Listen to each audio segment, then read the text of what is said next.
Olá pessoal, vou mostrar a vocês como comprar Robux por menos de 400 Robux no Roblox. Então, se formos aqui na versão do site e clicarmos em comprar Robux, como vocês podem ver, o valor mínimo que podemos obter é 400 por $5.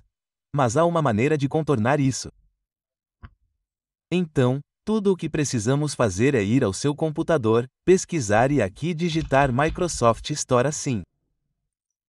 Abra o aplicativo. Agora, aqui, se você pesquisar por Roblox, provavelmente, jogos mais vendidos. E como você pode ver, temos Roblox aqui. Então, basta clicar aqui. Como você pode ver, Roblox é o terceiro jogo aqui. Então, basta selecioná-lo. E queremos obtê-lo. Depois de instalado, você pode clicar em jogar. Clique em login. Faça login com suas credenciais se você fez isso. Vejo você na próxima. Tchau!